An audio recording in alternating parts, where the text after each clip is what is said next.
After the flooding, everything was getting worse and worse.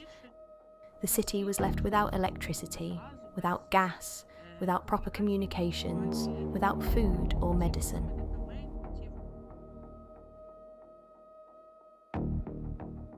The resistance movement is invisible, but it's everywhere. It's like a virus. No one sees it, but it spreads. At that time, I was thinking about what I could do, besides simply sending coordinates of Russian soldiers or Russian equipment. And then it was like a light bulb went on in my head. It was very dangerous to leave using Ukrainian passports, because we hadn't made Russian ones. Your father is in occupation. Tell us about that first.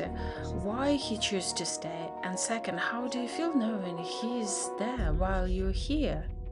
My dad decided he has to stay to help the neighbours, to help people under occupation, and to hold onto our home, like a kind of fortress we can come back to.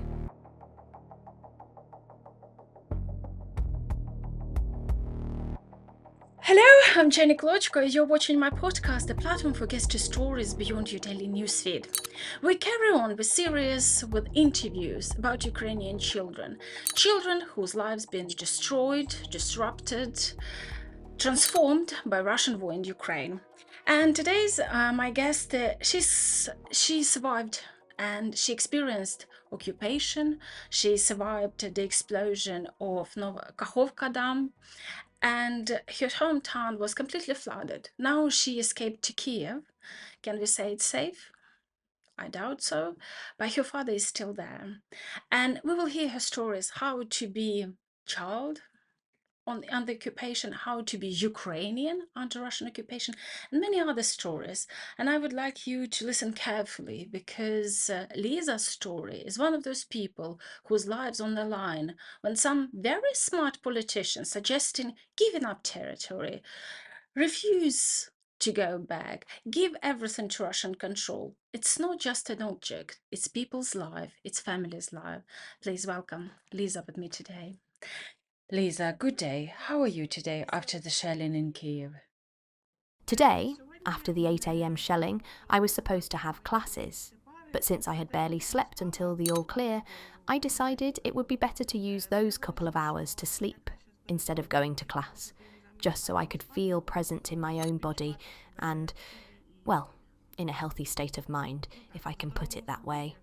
Because afterwards I have work, and I can't fall asleep there. So today I had to sacrifice my classes and my learning simply to get some sleep and be able to function during the day.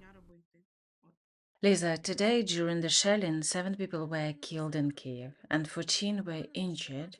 As for this moment while we're speaking, today is Tuesday, our viewers will see this interview on Sunday. Please tell me, you came from an occupation, you came from a place where shelling is constant, where civilians are hunted, where attacks are, well, it seems to me almost as ordinary as saying good day. Tell me, what do you feel here in Kiev? And how often do you manage to sleep? Do you often not sleep? Is there some permanent state of sleeplessness? Well, let me start with what you started with, that today there are 7 people killed and 14 wounded.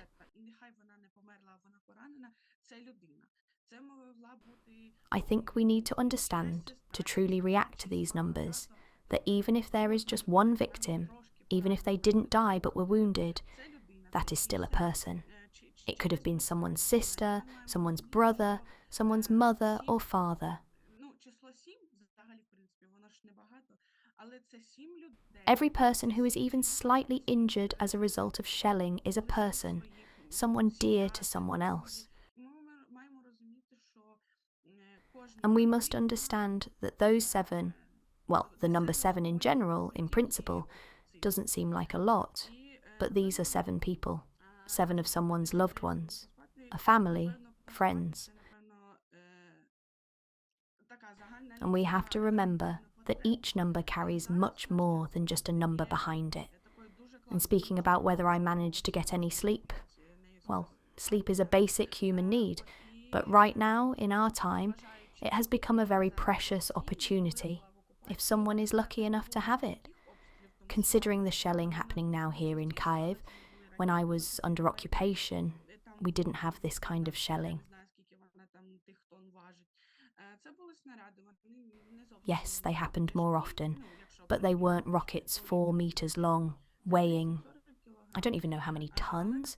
They were shells. They're not that heavy. Well, not compared to missiles, maybe 30 to 40 kilograms. And probably because of their smaller number and smaller weight, you somehow adapt to them in the sense that at the beginning of the war, we didn't sleep at night. We couldn't endure the shelling. We always hid. And with time, as frightening and strange as it sounds, you get used to it. And at some point you think, let it boom, I'll sleep for a couple of hours. Because I was 14 then, I was studying, and over time we got used to the shelling, to the point that we fell asleep to the sound of it, like to a lullaby. Again, as strange as it may sound. And here in Kyiv, yes, the shelling is much scarier. It causes much more destruction, but probably my hearing has adapted to these sharp sounds. Tonight, for example, we were in the shelter until 5 a.m, and we heard the explosions because we weren't sleeping. And around 6 a.m, I decided I needed at least a couple of hours of sleep because I had classes and work ahead. I lay down, and once I fell asleep, I didn't hear anything at all. I don't know why. My younger sister was next to me. She woke up, she heard everything. But I don't hear the explosions anymore. Unless they're extremely loud, I guess. So the occupation, if you can call it that, kind of toughened us in this regard. But again, I understand the importance of not sleeping for those couple of hours.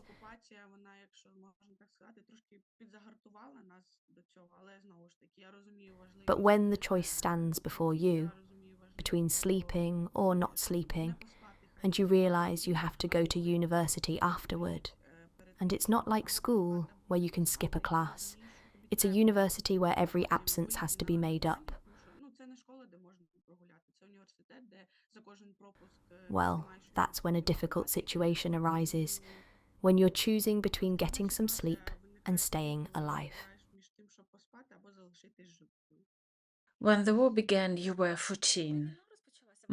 Well, such an age. I remember it. It's when you fall in love for the first time. It's music, it's books, it's the feeling of living in some parallel world. And then war came. Your hometown, Oleshki, that is in Kherson region, close to Kherson, close to Crimea, the Black Sea, all of that. Tell me, please, when everything was approaching, when the whole world was on the edge reading the newspapers saying the war was coming, do you remember that period? For you, was the war also something distant, something that might threaten you someday? Or were you still with your girlfriends, your friends, living the happy, carefree life?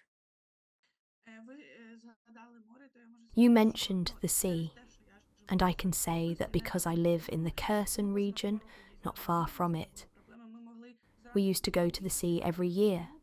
It was never a problem. We could go in the morning and come back in the evening.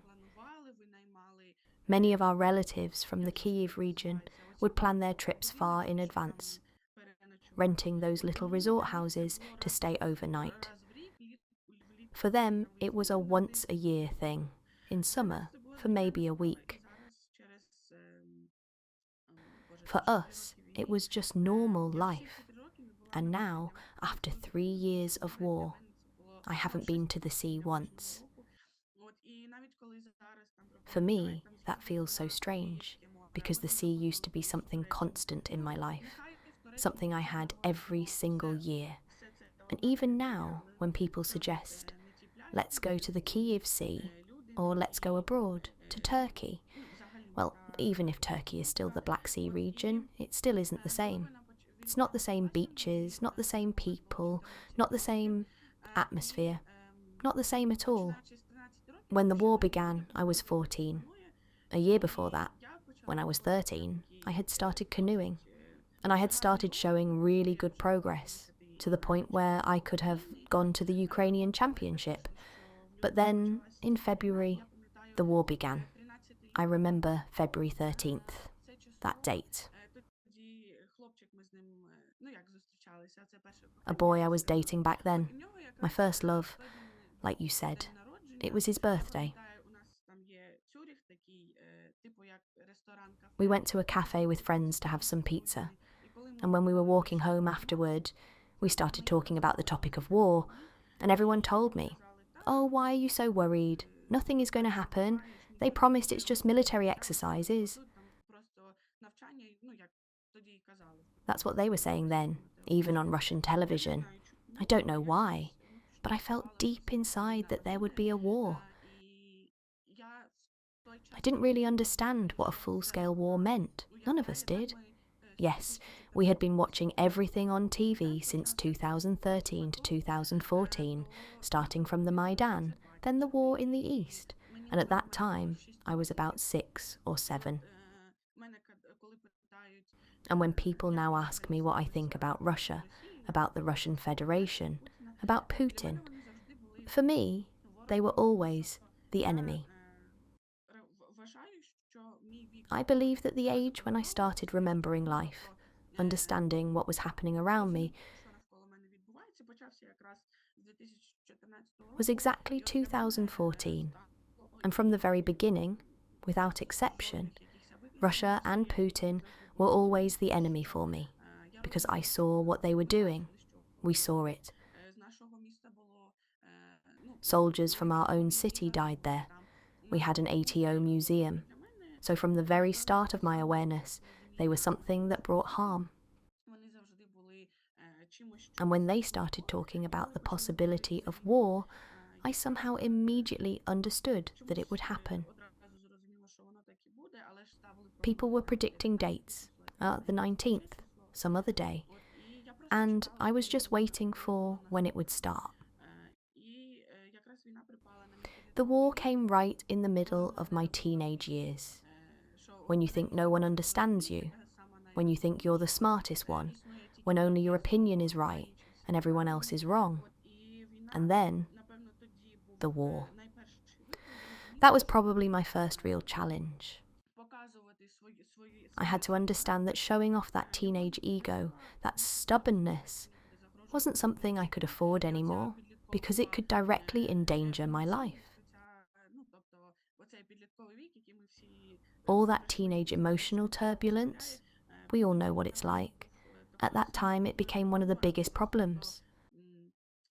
I had to constantly hold myself back, stop myself from going out with friends, because any walk outside could end unpredictably. I'm a girl, and we heard and saw so many stories of what happened to girls, the physical violence, the psychological abuse.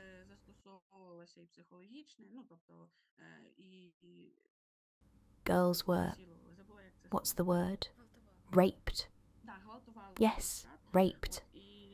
And every time we went outside, it could have ended very badly.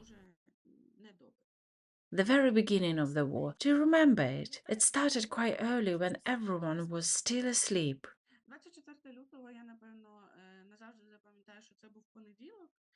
I will probably remember February 24th forever, and I will always remember it as a Monday, because on the weekend of the 22nd, 23rd, our school quarantine for COVID-19 was supposed to end, and on Monday the 24th, we were supposed to return to in-person classes.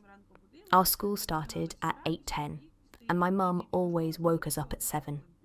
We had enough time to get ready, eat and walk to school. It was only a 10-minute walk. But on the morning of the 24th, my mum didn't wake us up. I woke up myself at around 7:30 because I heard a very loud noise. I came out and said, "Mum, why didn't you wake us up earlier? We're going to be late for school." And she said, "You're not going to school." I asked, "Why not? The quarantine is over." And she said, "The war has begun." And then, well, since 4 in the morning, when the first strikes hit Kyiv and other cities, it was still quiet for us in the sense that there were no explosions or gunfights yet. But there was the noise of Russian military vehicles moving and the sound of their helicopters, planes, fighter jets. The morning started with that noise. We turned on the TV and saw the first strikes on Kyiv, the announcement of martial law, Putin's address, Zelensky's address. In those first hours, there was this complete confusion, not understanding what was happening, what would happen next, what this war would bring.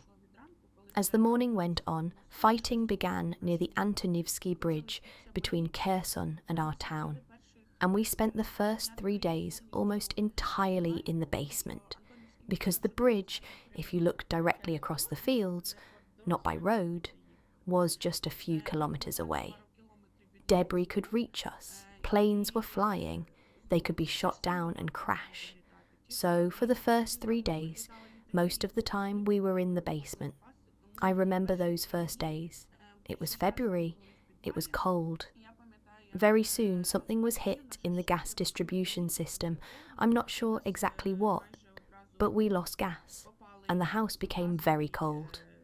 I told my mum I'd rather sleep in the basement because I was terrified, not understanding what any of this meant. Now we already know what Kinjal missiles are, what MiG jets are. Back then, we had no idea, because we didn't pay attention to these things, though we should have. But my mum said, no, we shouldn't stay in the basement unnecessarily. As long as it's quiet, let's sleep in the house, in our beds, and if anything happens, we'll run to the basement. I remember walking toward my bed, and we had this old sewing machine, my mum's, stored in a kind of cabinet, and as I was walking, a fighter jet flew over our house. I didn't understand if it was a jet or a missile or something else. I crouched down very abruptly, and I hit just under my eye on the edge of that cabinet, right on the bone. At first, I didn't even realise it hurt. I was so scared.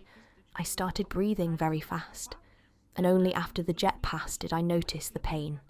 I had a bruise there for a week afterward. It's probably one of my personal reminders of the beginning of the war.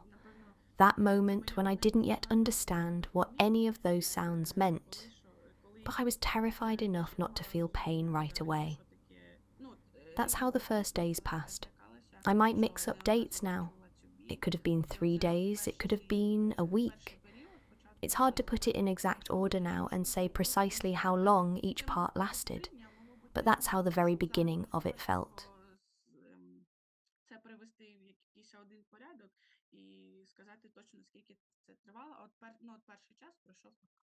Tell me, when you looked at your parents, of course their perception of everything was different.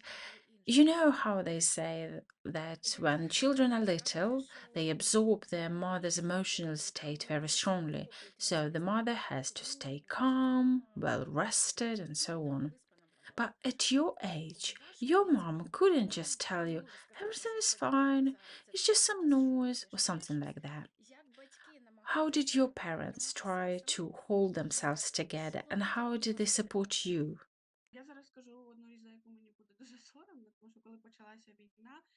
I'm going to say something now that I'm very ashamed of. When the war first started, and now I can't even understand how I could have said this, but because I was so terrified, I told my mum, Mum, if they offer to end the war and we remain under Russian control, to take Russian passports, I'll take any passport they want. Just let it end. I'm so scared. She didn't shout at me. She didn't say, fine, think whatever you want. She said one thing. Some time will pass. You will think about these words.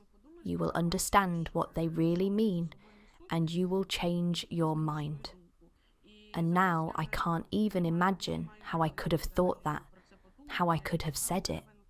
It must have been pure fear. And you said that when children are small, they need their mother to be calm, not nervous. But I think children need that even when they grow up, because in the teenage years, yes, that was the period when my parents and I didn't quite understand each other. I wanted to go out with my friends until 11 p.m, and back then that wasn't allowed, even before the war. And I think it's normal that parents and teenagers often misunderstand each other. But the war became the thing that somehow brought us into alignment, aligned our views, our understanding, and even our emotional states. Because during the war, my mum and dad became, I think, the only people I could rely on 100%. And when I heard something flying or something shooting, but I was sitting in the basement with my mum, my dad, and my younger sister, when I knew everyone was safe, even if it was only visually safe, it still made me calmer, because I saw that my mum wasn't panicking, wasn't nervous. She was just on her phone, calmly reading the news, or we were just quietly talking. And that calm atmosphere, that calmness coming from my parents, I think that's what gave us the understanding of how we needed to act in that situation.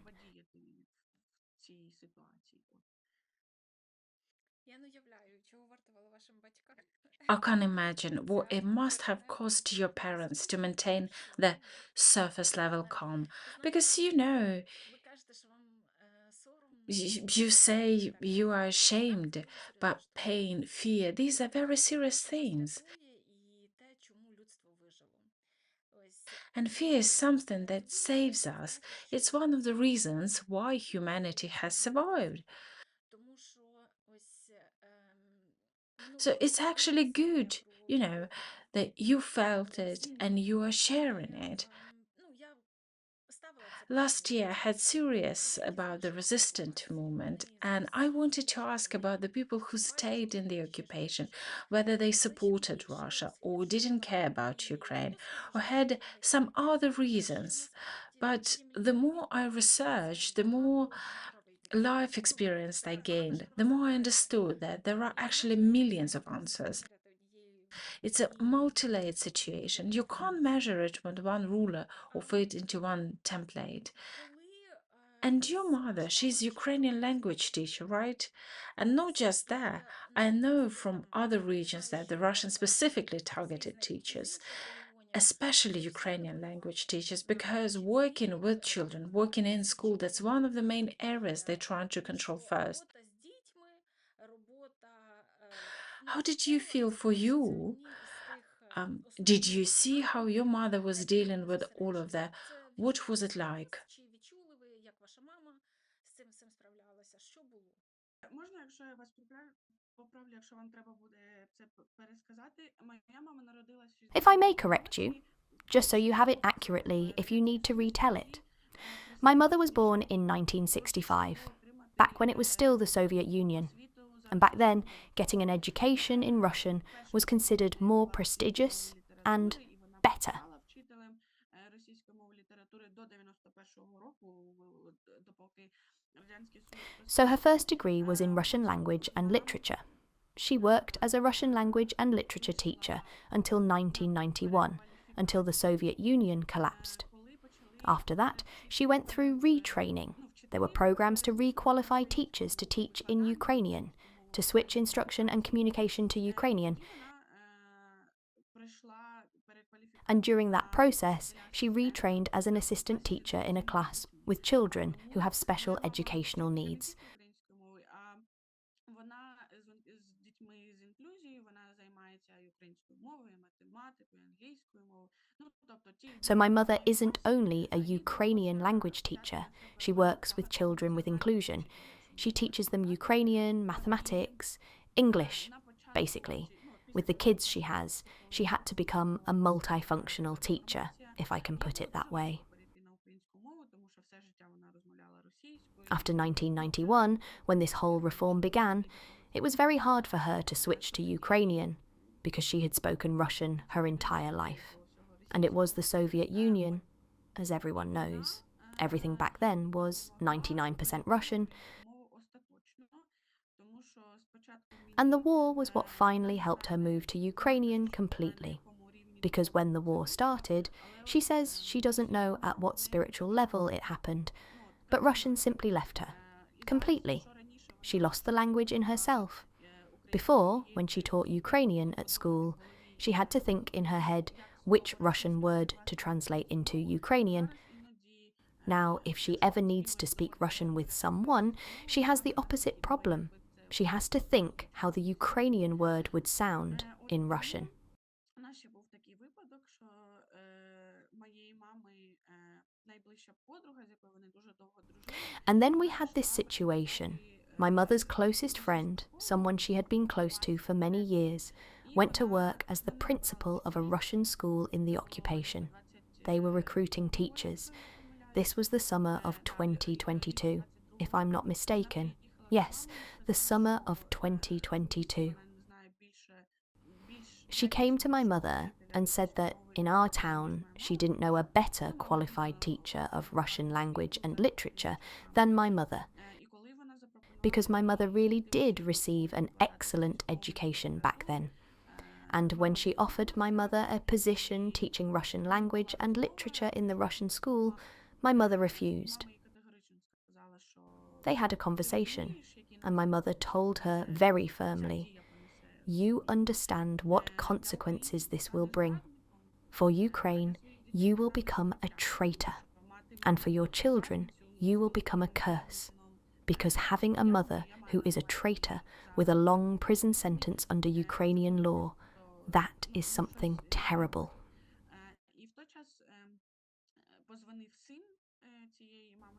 At that moment, the friend's son called, and my mother is his godmother. So she took the phone to say a few words to her godson, and she said to him loudly and clearly, "Slava Ukraini." Her friend didn't react at all. She just listened and left. After that, no one came to my mother, no one pressured her, no one tried to force her. So I believe we were very lucky. Because now there are so many stories, and more come out every day, about people being forced to teach or forced into other work. I think we were fortunate because of where we lived. We live on the outer edge of the region, and ironically,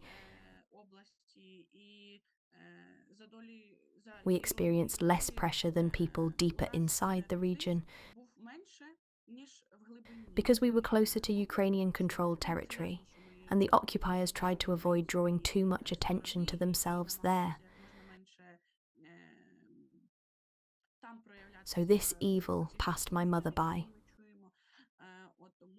No one forced her, no one took her away. And we continued studying in Ukrainian, and my mother continued to work, and still does.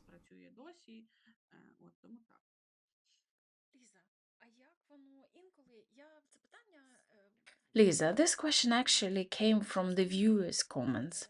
I don't even remember which episode it was. One of the viewers asked about what it's like to be Ukrainian, not just in the context of war, but also in the context of occupation. And considering that we saw with your mother's friend that fear for your own life, the lives of your loved ones, can divide people. It can break friendships or even create tension between neighbors because you never know who is spying on you, who is saying what about whom. You mentioned your parents were the only people you could trust 100%. And for a child, that isn't such important, serious thing. It's about knowing that you are truly safe.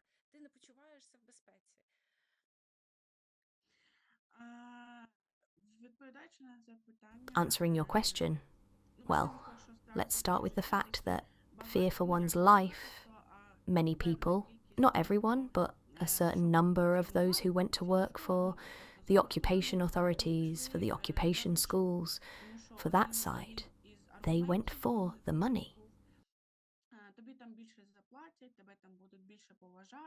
Because one of the arguments my mother's friend used was, they'll pay you more there, they'll respect you more. What has Ukraine ever given you? And despite the fact that this money is soaked in the blood of Ukrainians, in the blood of the very children you teach in those Russian schools, telling them how wonderful Russia is, and how Ukraine never respected anyone.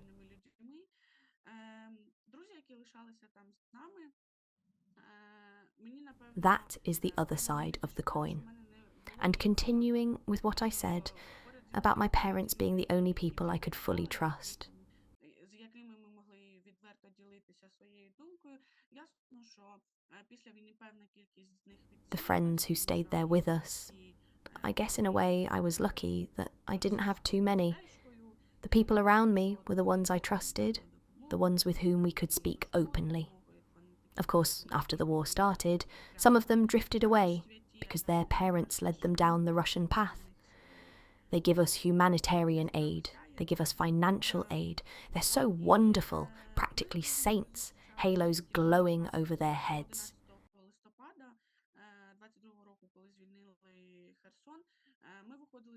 And we still met up with friends until November 11th, 2022, when Kherson was liberated. We went out together, but those walks were completely different. We couldn't discuss anything openly in public spaces. The war was ongoing. Maybe in our town we could still walk around, but in places like Sumy or the Kharkiv region, there were battles, and kids our age were sitting in basements. And we could see all of that in telegram channels, in news reports.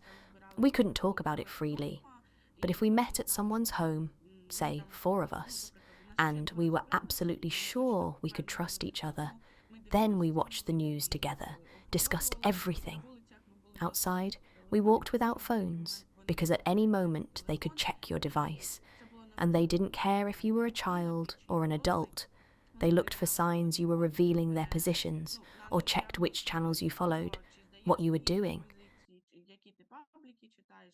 Because the resistance movement is invisible, but it's everywhere. It's like a virus. No one sees it, but it spreads. And you might see someone on the street who looks like... Oh, excuse me, the light just turned off. No, I'm on mobile data, so I'll just switch the light on for a second. Секундочку, включу собі світло. Щас. Oh my God, I remember the power cuts in the 90s, but for me, there was such a golden time because I was sent to the village to stay with my favorite grandmother, and she would spend hours telling me all kinds of stories about village life. For example, that's when I first learned the full story of Holodomor. She would tell me literally house by house, like this family had 9 children and only grandma Manka survived, or something like that. I understand now that it was a very difficult time for the country, but for me, those are such warm, heartfelt memories. So, during the power outages, after the flood, when the electricity disappeared completely while we were still under occupation, we, like you said, did something similar. For example, in the mornings, we'd turn on the electricity for a couple of hours during lessons so our phones wouldn't die, since we were studying online, and in the evenings for a few hours just to charge everything for the next day. And when night fell, we'd gather together, playing cards, all the board games we had at home, and just spending time talking. It was a time when we were all together, without distractions. And I completely agree with you. It's hard when there's no electricity. In the 20th century, in the heart of Europe, there's no electricity. But at the same time, it brought us closer together, because we couldn't just bury ourselves in our phones. They couldn't even be charged. So we paid attention to each other. Now, where was I? На чому я закінчила? You just touched on such an interesting point about the resistant movement virus. Look, for example, I spoke with people involved with Yellow Ribbon or the Zli Mavka girls, and honestly, it warms my heart when I see, a little piece of paper that says Ukraine next to a sign in Simferopol, or really anywhere our guys and girls are active doing their work. But how did it feel back then? This was such a dangerous situation. Even just asking a question, saying something, or sharing could be risky. How did you know the resisted movement even existed? Я не знаю, чи сказала вам чи ні. Я знала, що він є, тому що я I безпосередньо wasn't sure whether to say it or not.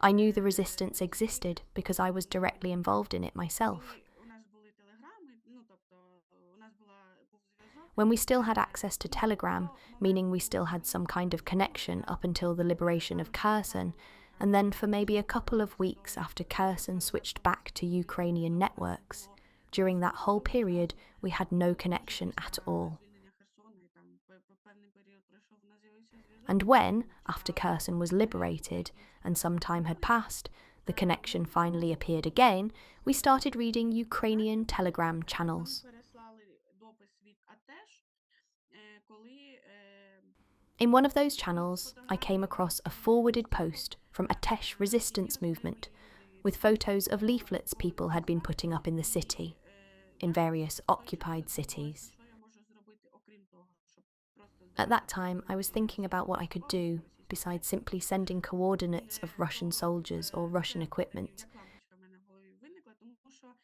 я, ну, це, напевно, And ви then it розумієте, was like a що light якщо bulb людина, went я on in my боялася head. там зробити як Because, відірвати and I щось, think типу this там is a normal thing to відправляти admit, щось десь кинуть I was далеко. afraid to do something Ну, like це sabotage нормальний страх or blow something в up той час. or throw a І grenade somewhere. на той момент It's a оцей normal був fear, опору, especially in that це мене situation. найменш So такі that form of небезпечні. resistance seemed like the least Я dangerous написала option to me. менеджеру цього каналу, що от я звідти, я хочу I wrote to the включити channel's manager and ваші said, хлопці опору. I'm from І this я area. побачила I ваш want to допис take part in your resistance movement. з цими I saw your плакатами, post with those posters які people люди print and друкували hang на around the стінах occupied окупованих містах. towns. Я можу I can do the прекрасно same. зробити. В мене є I have a скрін, printer. можу I can print them. ці фото. Вони надіслали мені ці фото, They sent me сказали, the що files якщо ви and said впевнені, that if I was sure about this, берете на if себе I was willing to відповідальність, take що ви можете responsibility, за мене because відповідати, obviously що they couldn't take responsibility і for все. me, І я then I could go ahead. розклеювала So I did. і коли я розклеювала I went around the town hanging up those little papers. And around the city, you could notice things. Ukrainian flags painted on electric poles, yellow ribbons tied up, messages like, "The armed forces of Ukraine are close. The AFU is coming." And whenever I walked past them, I understood that someone was doing this. Someone was out there. I didn't know who, whether it was a man or a woman, young or old. But these people existed, and I was one of them. And maybe someone else saw the posters I hung up and thought the same thing I did, that someone out there was resisting. It all felt very anonymous. But like I said, when you're sick, you don't see the virus inside you. You don't see which one exactly entered your body. In the same way, the resistance movement wasn't visible, but I knew it was woven through our town, that people like that were there. And that resistance, it warmed our hearts from the inside, if I can put it that way. Грів серця всередині, якщо можна так сказати. Liza, do you think, now that almost 4 years have passed since the start of the war, this resistance work you did, who needed it more? Ukraine, which was watching, worrying, but not under occupation, or you, a child who couldn't really do anything, trapped under occupation, but needing an outlet, needing some way to release the pressure? And so you put up leaflets, made contracts. Who needed it more? And would you do it again to help? Because it seems to me that is also a therapeutic aspect to it. Я думаю, що водночас це потрібно I think at the same time it was needed by three different sides. First, by Russia, by the Russian soldiers themselves, because they also saw those leaflets, those yellow ribbons, those flags. When they came, they thought they'd be welcomed with hugs, with flowers. Oh, you've come to save us. So they needed to see that people here weren't actually happy to see them, that they weren't wanted at all. And maybe not every one of them would understand it. Most of them don't understand anything we do. Це зі 100 військових 10 їх побачить, і 10 цих людей зрозуміє, що вони щось не так роблять, але нехай і But even ситуація if буде out of нормальна. 100 soldiers 10 noticed it, and Людина 10 realized something was wrong, and це even вже if out of those 100 there was just one person who understood, того, аби вони that's усвідомили already свої something significant. наміри і що вони Something that makes them роблять. question their Друга ланка intentions це and what they're even doing here. звичайно українська сторона, та яка The second group is, of course, Ukrainians on the free side, those not under occupation. Because now, living in Kyiv, I hear so many narratives like, people under occupation didn't leave because they like Russia, they don't care where they live, they're traitors, let those territories stay occupied. Ті люди, які лишаються в окупації, вони лишаються там не тому, що їм там класно. Ясно, що кожен індивідуальний і є кількість, яким класно жити при російській владі. I want those people to understand. The ones who stayed didn't stay because it's nice there. Yes, everyone is different. There are some who like living under Russian rule, but there are also many who stayed because it's their home, because those are the walls they grew up within, the streets they walked since childhood, through their teenage years, and for some, their whole adult life. People stay because it's theirs, not Russia's or anyone else's to take. І третя ланка – це безпосередньо ті люди, які живуть в окупації, які And the third group is the people inside the occupation, the ones who are afraid to do anything, who are afraid of the war, afraid of everything happening, and who think only about surviving. Those people also needed to see that no one brought these conditions to us, that the occupied cities don't owe Russia anything, and that even if, for safety, you can only write a small message or leave a sign, it still shows others that the city hasn't given up. That it's not only the Ukrainian military fighting, not only people on the outside, there is resistance from within. It gives hope to those who say, I don't know what will happen, maybe Russia will stay here forever.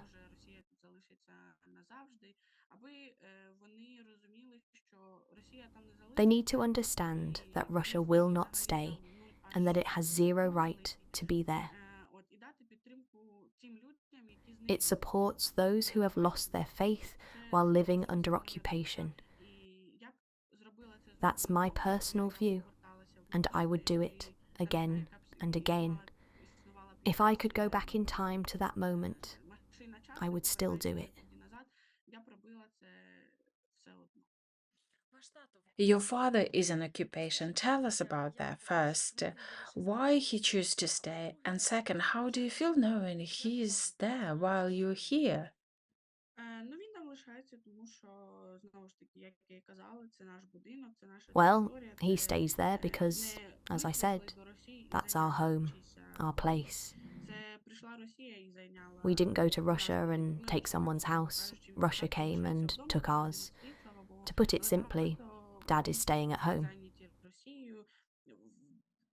Our house is still standing, thank God. But many homes have been taken over by Russians. Many more have been completely destroyed. So my dad decided he has to stay to help the neighbours, to help people under occupation, and to hold onto our home, like a kind of fortress we can come back to. Because here in Kyiv we have nothing of our own. We rent apartments. Today I live here. Tomorrow the owner may say, sorry, we need the flat back, and we move somewhere else.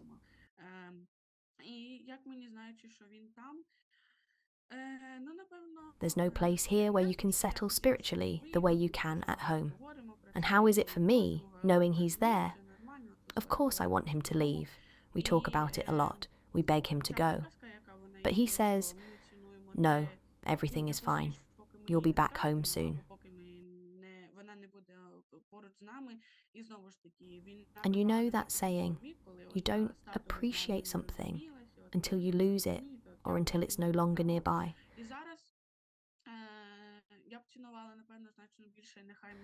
The war hit during my teenage years. That time when you fight with your parents, when you think they don't understand you, when you think you're always right. Напевно, чим більше людина не бачиться з рідною людиною, тим більше очікуваніше стає зустріч. І я себе цим Now, I тішу, would що appreciate кожен день, everything що so я much more. не I бачилась, would still коли argue with him, зв'язок sure, один. Ми по but he'd be телефону next to дзвонимо, me. зв'язок є. He'd be here. Тим більше The там distance is буває very зустрічі, hard. ми будемо раді бачити When I один talk about it одного. now, it's a І little нам треба easier. відпочити один від одного. Але цей відпочинок якось дуже сильно затягнувся, я думаю. І дуже I важко no зараз longer immediately і feel зараз like мені іноді crying, хочеться but the плакати. first Коли times I я це talked говорила about в it, перші рази, I то cried я every time. кожного разу плакала, And але now, зараз чим більше the я more I кажу speak про це, about it, тим the more більше it воно так calms me захоплює, somehow. можна так сказати. От, і, напевно, настрій тата, він нас рятує тут. His attitude helps us. Ну, от ми We йому call дзвонимо, him, у тебе там все нормально, "Are you все добре, okay? нічого не Nothing прилетіло. hit near Ну, you?" такий кіпішний настрій. We're Там все completely нормально, ну, panicked. таке And відчуття, he що says, наче "Everything's почувати fine. десь на Why are віддаленому you відстані, все worrying?" самісіньке і все добре. От тому те, що він там тримається, те, що він там е, вже четвертий рік поспіль під Sometimes it окупацією, feels like he's living ми alone on some віримо distant в його, island, він вірить в and його everything is дії, і ми calm в це there. віримо і знаємо, So the що fact that he holds on there, that he's been до living нього under occupation for the що 4th year now, ми and йому still believes, прийшли he на нас, believes, вже на and типу, I believe, and we all і він believe нас and підтримує, know і ми один that одного, я Ukraine підтримую. will Тому return, хоча because б we так, didn't go to someone воно else's так land. простіше, тому що є взагалі у нас знайомі, наші We are родичі, defending our які own. виїхали в Україну, His strength і там supports мама, us, тато лишились and we далі в support each окупації, other. і у них немає That зв'язку makes it at зовсім. least a little Тобто там easier. хтось з сусідів раз There на are 2 people we місяці, know, раз в 2 relatives, місяці, можна who там left for подзвонити Ukraine своїм while батькам, their parents подзвонити, stayed under але просто occupation, почути, що все and добре. they have І no потім знову connection цей at зв'язок all. зникає на 2 A місяці, neighbour manages to і call once every кожного 2 дня в months пабліках just пишуть, to там say загинула людина, they're там alive, щось там прилетіло, and then там the connection там щось ще disappears щось. again. And every day the І news кожного says, сьогодні вночі someone died there, і молиться something was про hit те, there, аби це something is burning не there. своїх родичів. And every time you read it, От, you і pray it's not someone from your знову ж таки, так family. в першому And сторіччі, так again, само, як і in the світло, так 21st і century, зв'язок just це like більше with electricity, you value connection, щось like таке something дорогоцінне, precious, що something його terrifying to lose. дуже That's how it страшно is. втратити. That's how it. От, так що якось так. Liza, your hometown is Oleshki. I'm from similar kind of place, as a small town, so I understand the charm of those little oases.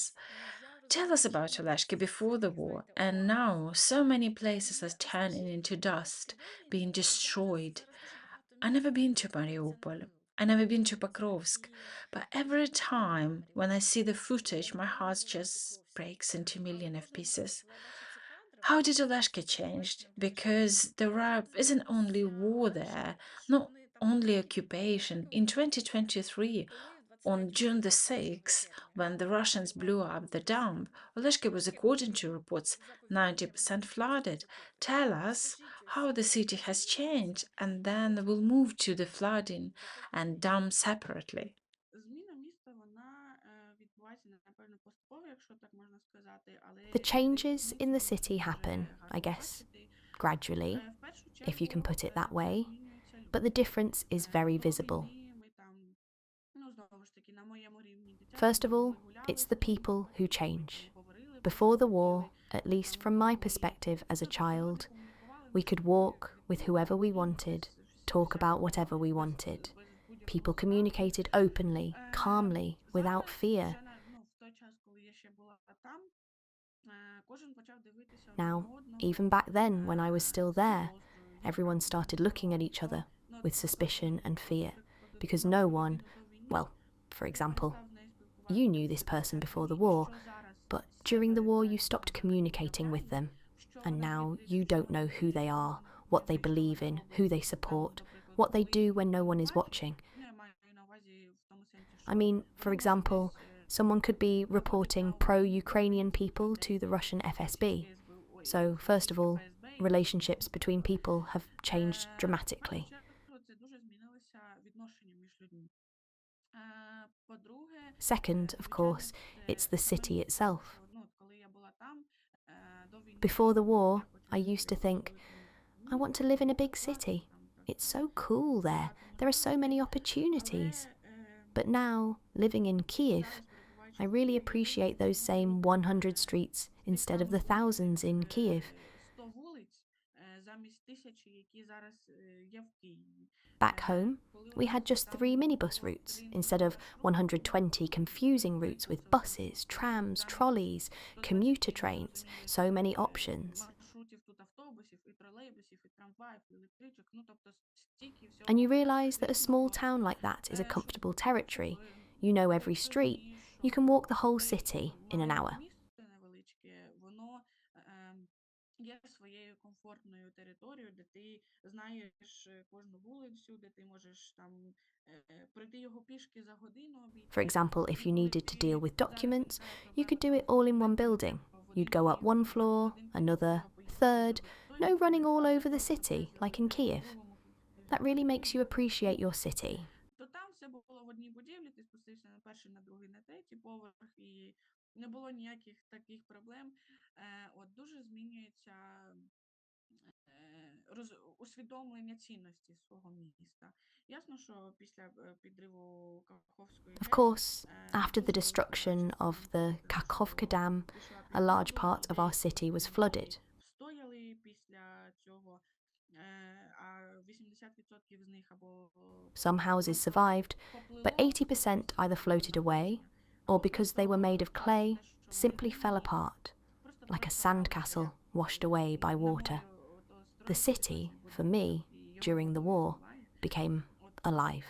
І місто, для мене під час війни міста почали оживати. Нехай це просто територія, це просто земля. Even if it's just a territory, just land, Той самий it's still Маріуполь, alive. кажете, що ви ніколи там не були, і я була там тільки один раз. It's similar with Mariupol. You said you've never been there. I only passed through once. You see one street rebuilt by the Russians with all these modern technologies, and 15 meters away is a destroyed apartment building. І ти проїжджаєш буквально 15 метрів, і за нею стоїть розбита багатоповерхівка, завалена, під завалами якої можуть бути люди, можуть бути діти. Under the rubble could be people, children, whose bodies will never be recovered, and they'll just level it and build a new house. Новий будинок. Ну, для мене це виглядає ніби як To me, it looks like a person who has been beaten in every muscle and broken in every bone, but they're still alive. They're not living. They're just existing, trying to endure this period of pain, which I understand as occupation. Цей період болю, який я усвідомлюю як окупацію. Я знаю, що вона закінчиться, я впевнена в I цьому. know it will end. I'm 100% sure of that. And then you can make the parallel. The person will be healed, their bones set, but their body will never be the same. There will always be traces, memories of the injuries, the fractures. For me, during the war, cities became alive. And now all the cities under occupation, my city, even though it's small, and many large cities where there are barely any people left, completely destroyed. I believe they will be rebuilt. It might take 10, 15 or 20 years, but we must restore everything and make it even better than it was. Liza, we know that you left the occupation, but when exactly did you leave and how did you manage to get out? Це був січень 24-го року, кінець січня, коли It was January 2024, the end of January, when, well, I think there were 2 turning points. After the liberation of Kherson, when the city began to decline, losing its vitality, and after the flooding, when most of the conditions for life disappeared. Умов для життя, без світла лишилось місто, без газу, без The city was left without electricity, without gas, without proper communications, without food or medicine. Потопу все ставало гірше і гірше, обстріли ставали все частіше. After the flooding, everything was getting worse and worse. Shelling became more frequent. Був прильот, був ранок, I don't remember the exact date. It was the end of January in the morning during a period of shelling, when a shell hit 2 buildings away from our neighbour's house. She was there with another neighbour of hers. Both of them were killed, literally in a second. 2 people were just gone. І коли ти усвідомлюєш, що тобі умовно за тиждень до того, як виїхати, треба зібрати всі And when речі such або a tragedy came ресурси, so close, my mum and dad decided that we had to leave.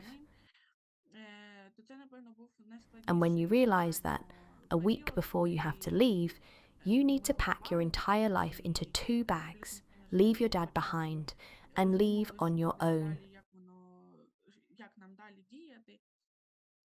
От, і ми виїжджали 4 That was дні probably the hardest через moral period, Росію, preparing for this and at least Росії. Ми trying to виїжджали think через about what would Покровськ, і happen ми next, зупинились в how we would Покрові, act. і там була We left over маленька 4 молода days, дівчина, travelling і through вже Russia, маленька through Russian дитина. І territory вона via посміхається, Rostov. і вона, When we stopped at a як hostel, приймає there was a young фактично woman with a Вона small знає, що child Ростов who український smiled мовний, and welcomed us. але, Ростов же це ж не так далеко від України. І She вона knew we had поняття Ukrainian взагалі не має, що passports, таке дамба, but Rostov що isn't таке far from Kakhovka, Ukraine, не знає and she had взагалі, що no таке idea what a зробили dam or a росіяни, flood was. і вона думає, що вони пішли нас рятувати від чогось, She had no а idea їх what the Russians ніяких had done. інформацій. Вони She не thought they знають had come to взагалі, що save відбувається. us from something, Вони as думають, they що were росіяни limited in хочуть розмовляти, information. допомагати. Вони ж бачать сюжети по телевізору, як нам They had дають no idea what was гуманітарку, happening. як They thought працює Russia came to free us, антикорупція, to help us. They watched TV росіяни segments йдуть showing до humanitarian aid, pensions for the elderly, summer in the Sea of Azov, Crimea, and everything looking great. ті міста, які пішли під воду, міста, які розбиті вщент.